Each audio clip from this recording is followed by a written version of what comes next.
Hey everyone, it's Keely here for Soy and Shea, and thank you so much for joining me for today's video where we're going to go make one of my Halloween soaps. Now if you do hang around until the end of the video, I will reveal all 4 Halloween soaps which I'll have on offer this season. Now when I did go to start making the first lot of embeds for this soap, all of a sudden it got really noisy. So I have done a little bit of a voiceover for you. Let's jump in and see how I start making the embeds. Let's go. I'm going to start by making some embeds to go inside the soap, and I'm using some tombstone extruder discs which I've had from off of I Dream in Soap, and I'm using a colour soap dough that I made up specifically for this one. Now you can get my soap dough recipe by either going to the Pimp My Soap website, or now there is also a shop feature over on Patreon where you can purchase it as well, and I'll leave links in the description box for it.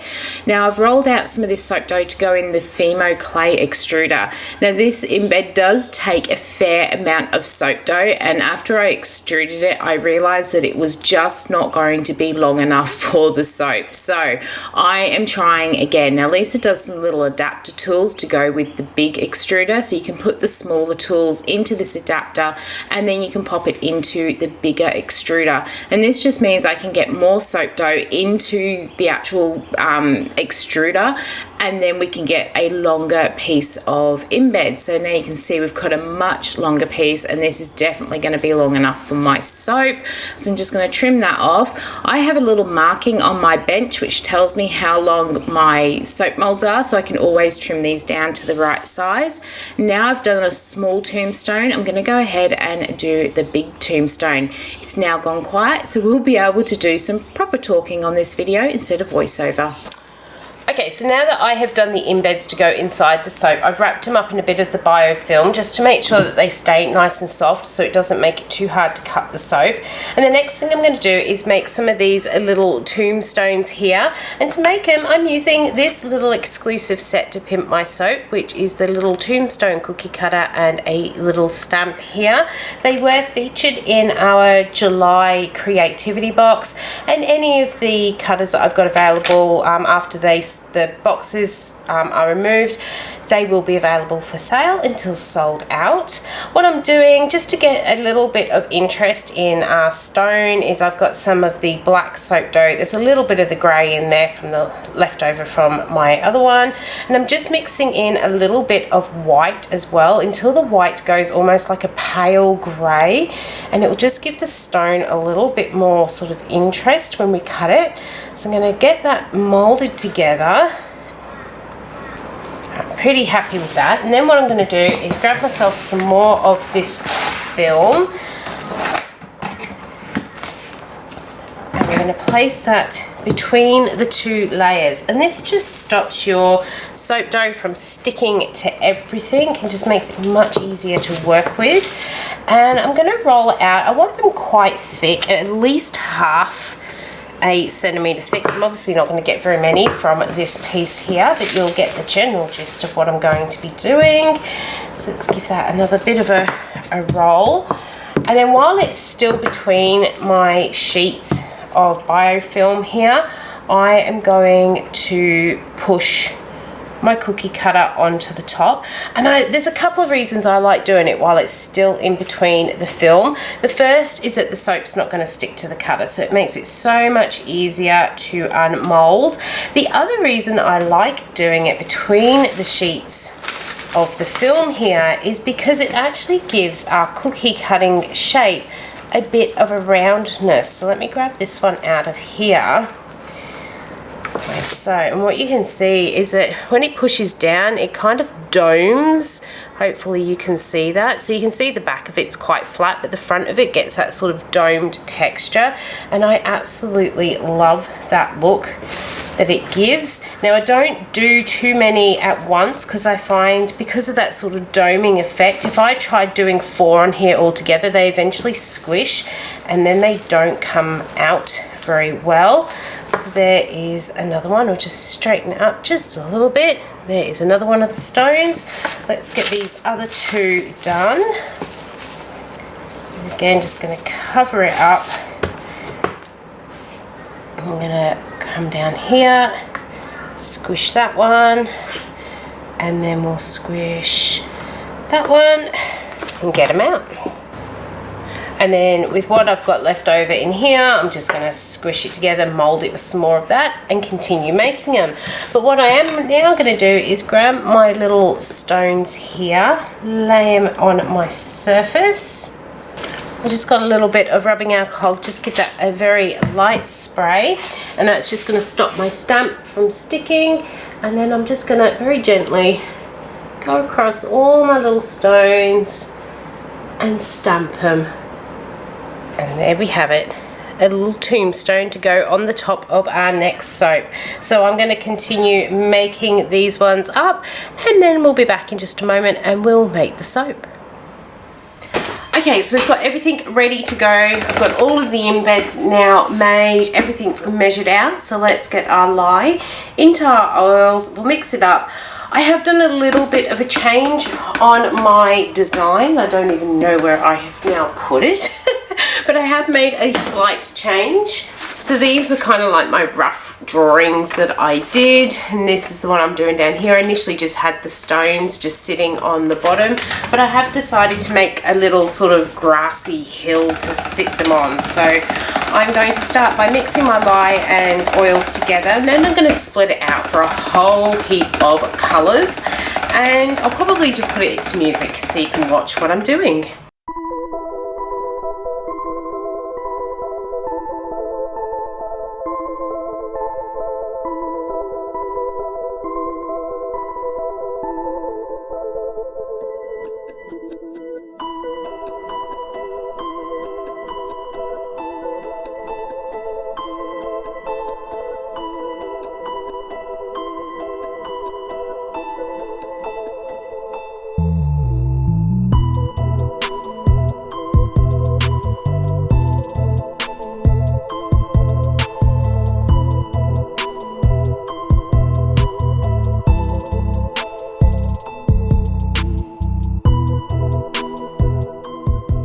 So there is a little bit of method to my madness there. I do want to save some of this back for some piping on the top, and I kind of figured if I don't do it now, I'll probably use all of this green, not thinking about it, and not save myself enough. So I have just poured off what I'm going to need, and let's gonna scrape all of this one out, and then we'll get our first embeds in. But of course this is playing really nice, staying nice and fluid, so it's going to take a while.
Okay, so there it is. Graveyard is in the mold. I know those flowers aren't exactly very spooky or Halloweenish, but they have been in my shop for well over a year and I'm starting to get really fed up with them being around, so I'm just sprinkling them on whatever I can find.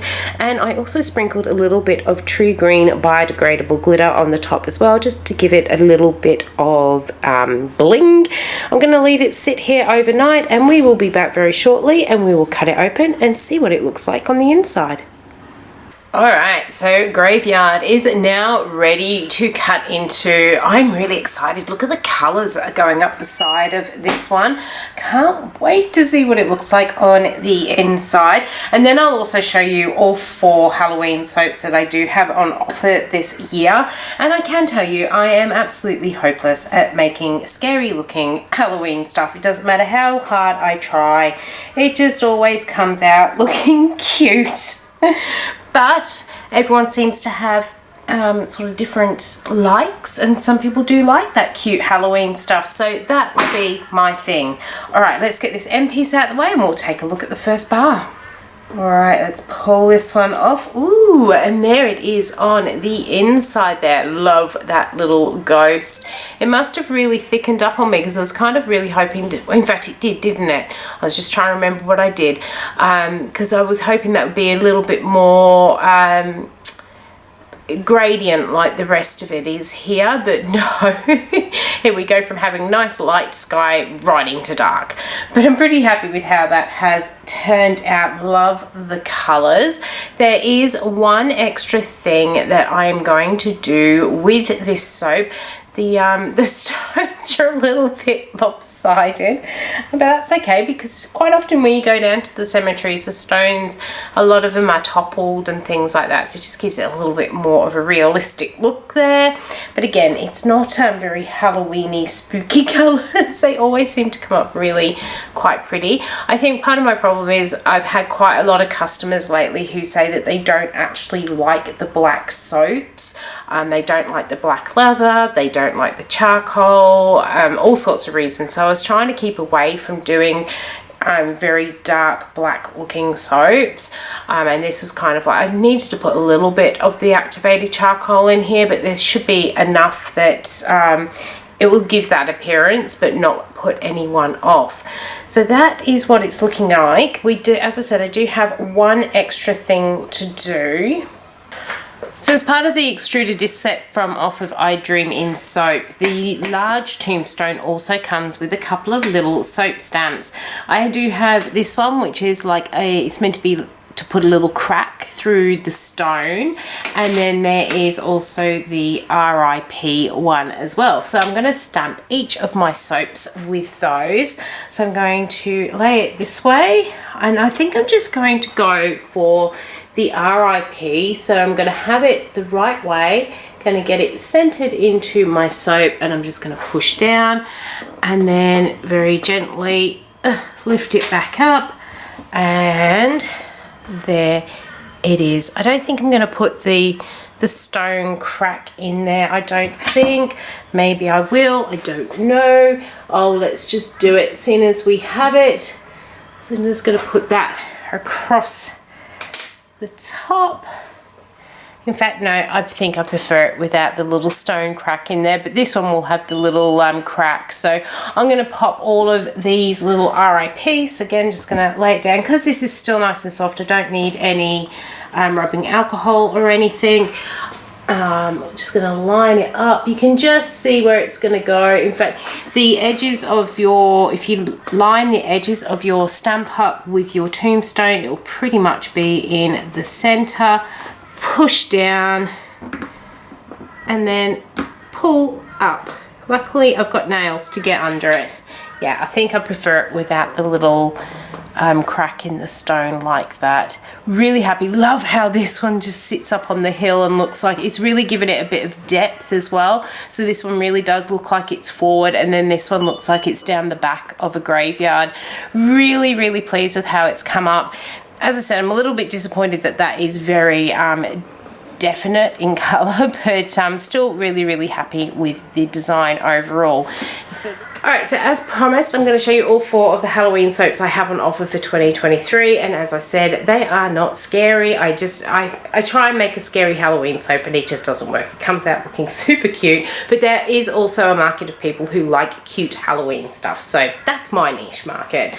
So as we've just done, this is the graveyard one, and I'm really pleased with how dimensional it looks as well, so very happy with that one. The other one that you've seen me make on camera is this witching hour, and if you watched the vlog for June, you would know that I had a lot of issue with this moon, in that I mismeasured the first moon that I made. It didn't fit the mold, so we made a new one, but I was able to use that moon that I messed up, and I made this one, which was this one's called Bat Crazy. Some of the soaps have 3 bats in, some have 4, and then all the really nice piping on the top, so really pleased with that one. And then this one, I actually didn't film it because I had this thing in my mind of how I wanted the soap to look, but really didn't know if I could pull it off, and I didn't want the pressure of having the camera. And when, you know, it worked beautifully. The only thing is, I will show you. So this one is called Witch's Brew, and I really wanted it to look like we had the cauldron sitting on the fire and it was shooting up whatever it was brewing into the top of it. So really pleased it did actually work. The cauldron is another one of the iDream in Soap Extruder tool discs. I managed to get fragrance into my fire level and into the colour that's in here, but I actually forgot to put the fragrance into my main soap batter on either side, and you can see where this sort of colour change is here. I was halfway through pouring it when I realised I hadn't put the fragrance oil in here, and where this colour change actually is, that is what the fragrance oil did to the mica colour. So I actually really love the effect that it's given though, so annoyed with myself for forgetting to put in that fragrance oil, but love the effect that it's actually given.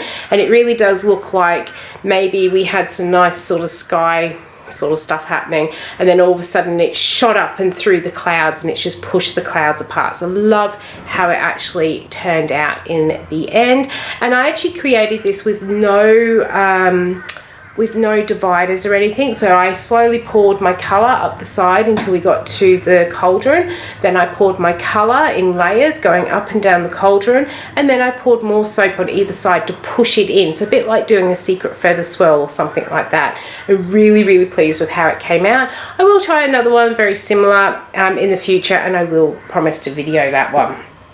So I hope you've enjoyed coming along as I made the graveyard soap. These will be online very soon for anyone in Australia who's looking to purchase them. I hope you've enjoyed coming along with me. If you did, why not leave me a thumbs up and any comments down below. And until the next video comes out, I hope you have a good one, and I will see you then. Bye.